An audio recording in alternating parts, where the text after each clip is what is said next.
나노 경제라는 단어 가지고 말하자면은 어디엔가 전 세계적으로 나노 경제 연구소가 생긴다.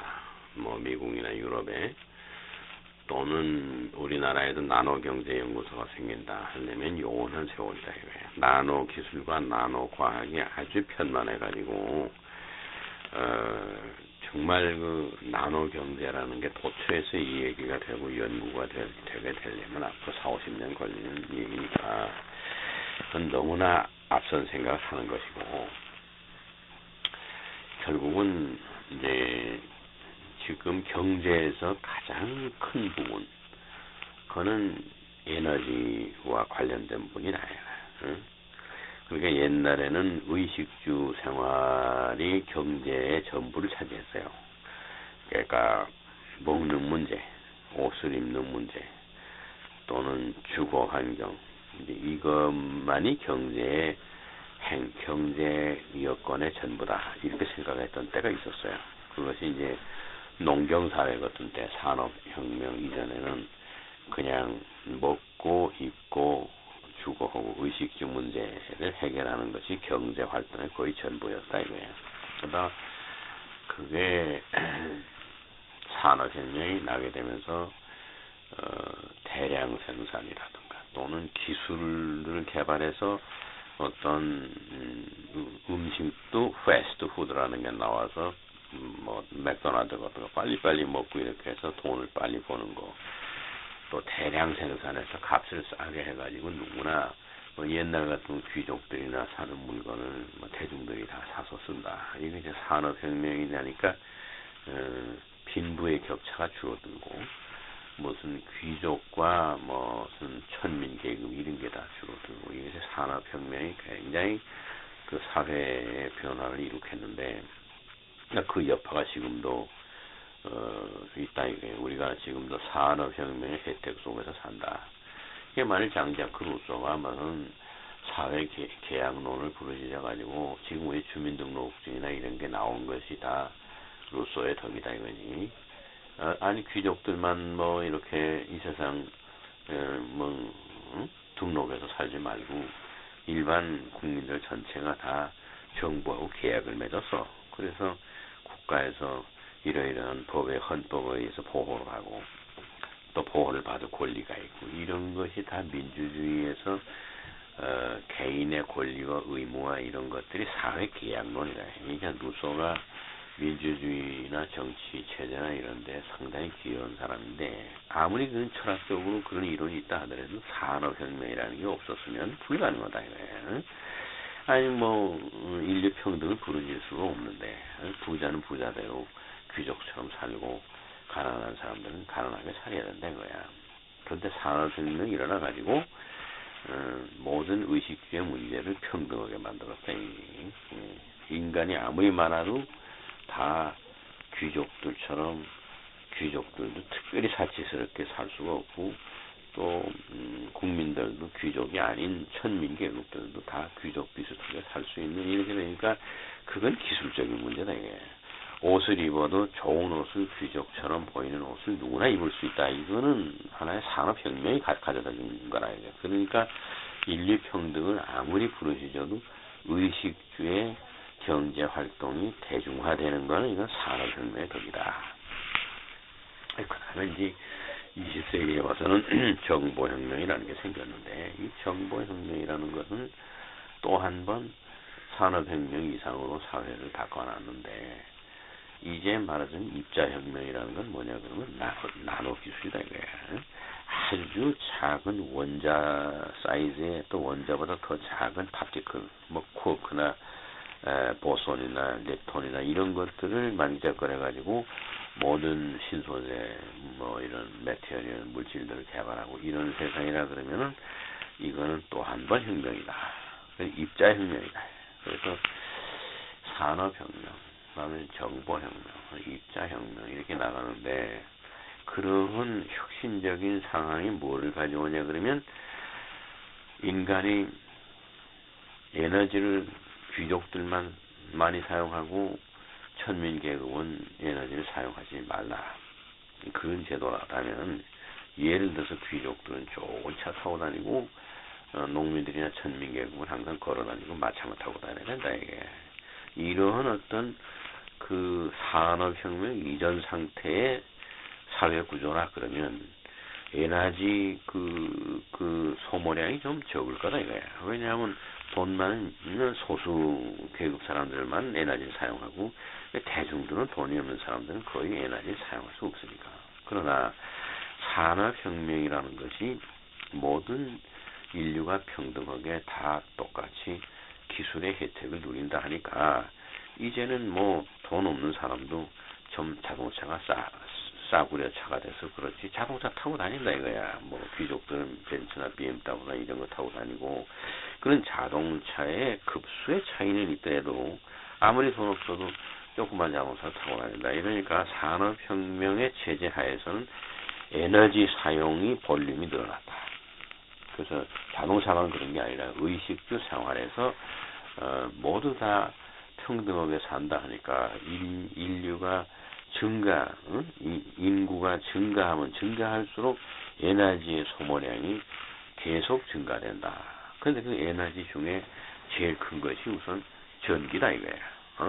부자들만 뭐 불 켜고 밝은 데서 살고 가난한 사람들은 그냥 촛불 켜고 사는 그런 사회 구조가 아니다 보니까 뭐 청와대에 사는 대통령에서부터 장관, 국무총리에서부터 높은 정치가들에서부터 말단 시골에 사는 농부들의 집에까지 전기가 다 들어가야 되고 또 라디오, 텔레비가 다 있어야 한다. 그러니까 이 산업혁명 이후에 대량 생산과 어떤 빈부의 격차가 줄어드는 그런 삶의 방식이 가져온 문제는 뭐냐 그럼 에너지의 소모량이 굉장히 급격히 늘어났다.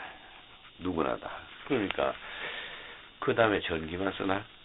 뭐 밥 해 먹어야지 이런 거 전부 다 전열기구가 나와가지고 옛날에는 뭐 전기를 사용 안 하고 그냥 나무나 석탄을 사용하는데 전부 이제 전기밥솥이다, 전기 가전제품이 전부 전기다 이런 얘기야. 그리고 그 다음에 또 물 사용량이다 이거야. 물도 그거를 공급하는 게 전부 에너지다. 그러니까 우리가 밥 해 먹고 그냥 식생활만 하더라도 그 안에 기름값이 굉장히 들어가 있는 거다 이거지. 우리는 밥을 해 먹어서 거기다가 기름을 부어서 먹는 건 아니지만은 기름값을 내고서 밥을 해 먹는 건 똑같은 얘기다 이거야. 쌀을 운반해야 되고 뭐 농사를 짓는데도 트럭터가 있어야 되고 그러니까 전부 기름 쓰는데 그러면은 발전을 하는데 사람들이 전기를 많이 쓰게 되니까 전기 발전량이 늘어난다. 선진국을 쟤는 무슨 선진국 OECD 회원국이다 그러면 우선 전기 발전량이 얼마냐 이런 거다 이거지. 그러니까 선진국일수록 전기를 많이 쓴다. 그래서 그런 거다. 왜냐하면 생활 수준이 올라갔으니까. 그러면 그 전기 발전량에서는 수력 발전이라든가 화력 발전, 원자력 발전이라든가 그 전기 에너지를 생산해 내야 되는데 거기에 또 에너지가 소모된다. 석탄을 사용하든 주로 화석 에너지를 사용해야지. 아니면 기름을 사용하든 원자력은 뭐 또 다른 얘기지만 그러면 이 지구에 있는 화석 에너지라는 거예요. 그 화석 에너지라는 건 뭐냐면 몇 억만 년 전에 지구가 지진이 나고 막 변형이 나니까 공룡들도 죽고 다 죽고 해서 죽어서 죽은 사체들이 땅 밑에 아니면 바다 밑에 다 묻혔다 이런 얘기예요. 그 중에 그게 다 바이오다 이거지. 뭐 식물이나 뭐다 그게 화석 에너지가 쉽게 말하면 바이오 에너지다. 생명체들이 식물이나 동물이나 무슨 어류나 이런 것들이 죽어서 그게 썩지 않고 그대로 그 땅속에 묻히고 또 화석처럼 돼가지고 그게 결국은 기름으로 가였다 이런 얘기예요. 그러면은 나무가 땅에 묻혀버린 거는 그것이 뭐 수처럼 석탄처럼 되고 생명체가 죽은 사체들은 전부가 다 기름이 됐다 이제. 그래서 지구에 뭐 이게 45억 년 됐다는데 그 초창기 때부터 지금까지 지구에 살았던 생명체들이 살았다 죽었다 하는 것을 반복하면서 결론적으로는 화석 에너지라고 하는 것이 생겼다. 근데 뭐 통계 자료에 의하면 전 세계 인구가 사용하는 하루의 기름 소모량이라는 게 뭐 8,400만 배럴이다 이거예요.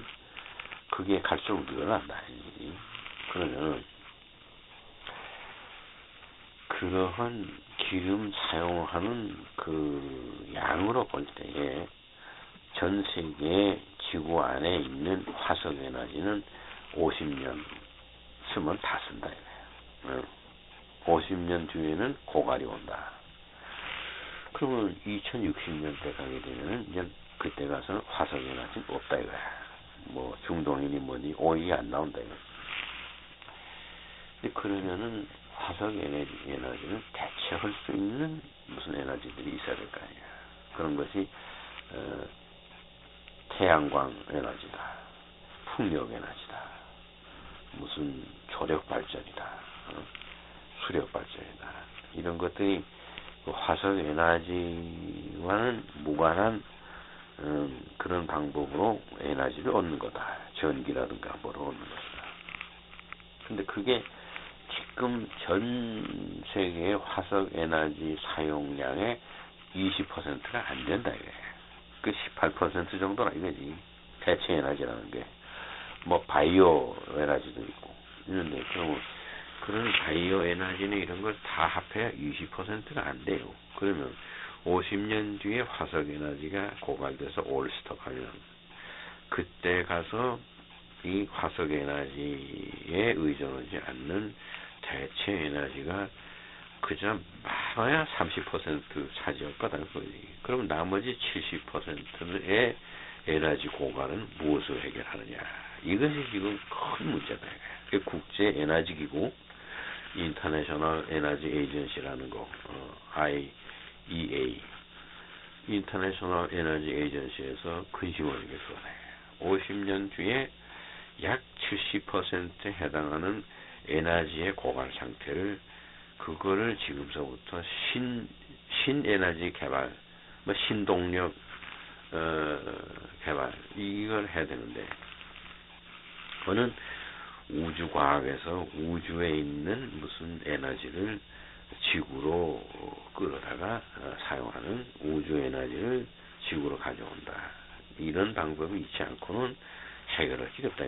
지구 내에서만 있는 걸 가지고. 근데 이런 데서 지금 미래 에너지로 각광을 받고 제일 지금 신경을 써야 되는 부분이 수소 에너지다 이거예요. 왜 그러냐면 태양광 에너지는 여러 가지 제한이 있어요.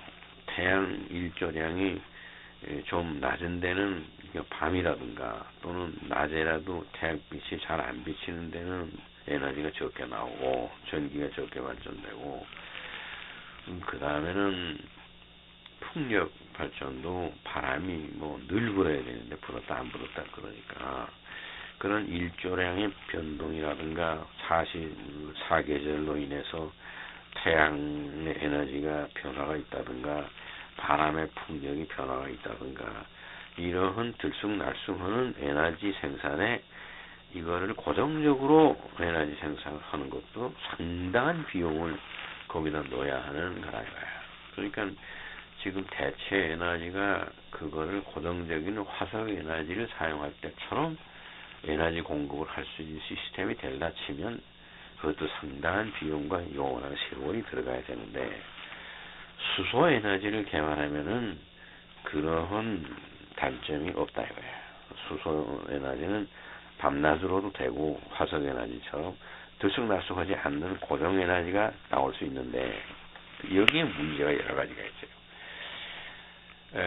수소가 전 우주에는 75% 그리고 헬리움이 25% 지금도 그렇게 존재하는데 그 우주 전체의 75%나 존재하는 수소 또 지구 내에도 수소가 많다.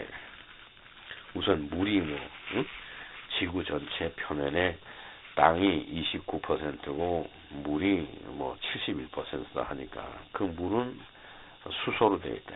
수소 2개와 수소 원자 2개와 산소 원자 하나. 그러니까 수소 원자 2개를 물에서 끄집어내면 된다. 그래서 이제 수소 에너지를 개발하자 하는 생각이 언제서부터 대두됐냐 그러면 2000년도서부터 대두됐다. 그럼 21세기에 들어와서 수소 에너지를 사용하는 것이 다른 대체 에너지보다 제일 좋은 거다. 그건 알았는데 이 수소라고 하는 것이 가벼운 원소 중에서 제일 가벼운 원소다 보니까 휘발성이 강해가지고 그냥 자동차에 주유하는 휘발유보다도 더 증발하는 게 빠르기 때문에 이 수소를 운반하기가 힘들다 이거야. 금방 날아가 버리니까 아주 조그만 미세한 구멍이 있어도 그리로 수소가 빠져나간다 이거야. 수소가 원자 중에 제일 조그마니까. 산소만 하더라도 원자가 커요. 근데 수소는 그냥 양성자 하나에 전자 하나니까 원소 중에서 제일 작고 제일 가벼운 요소다 이게. 그러다 보니까 미세한 구멍으로도 도망가고 또 수소가 가벼우니까 그냥 위로 떠버리고 중력과는 관계없이 위로 떠버리고 그 대기 중으로 다 발산해버리고 그냥 이 수소를 가두어 놓는 테크닉이 굉장히 힘들고 그 다음에 또 한 가지는 수소라고 하는 거는 폭발성이 높다. 그러니까 이게 수소 2개와 물 하나 이렇게 해서 산소가 중간에 중개 역할을 할 때는 폭발성이 없는데 그 산소를 제거하고 순수한 수소들만 모아놓으면 이거는 폭발을 한다. 그러니까 그 폭발을 막으려 치면은 온도를 낮춰야 된다. 그러니까 상온에서는 수소가 폭발을 할 위험이 많으니까 그 온도를 마이너스 무슨 100몇 도 이렇게 내려야 된다. 그러면 수소를 모아놓는 용기가 그게 제작이 힘들고 돈이 많이 들어가고 그 다음 또 수소를 주입하는데 그런 주유소처럼 큰 무슨 수소만 넣어두는 탱크 거기로부터 자동차로 넣는 그 운반하는 동안에 자칫 잘못하면 수소가 공중에 날아가 버린다 이게. 그러니까 그것도 지금 기름 넣듯이 이런 시스템이 아니고 굉장히 개발된 테크니컬한 방법으로 해야 된다 이런 얘기지. 자동차하고 그 수소 탱크하고 연결하는 그 연결 구조물이 굉장히 개발된 거라 이게. 비싸진다 이게. 결국은 수소가 단가가 높아질 수밖에 없다 경제적으로.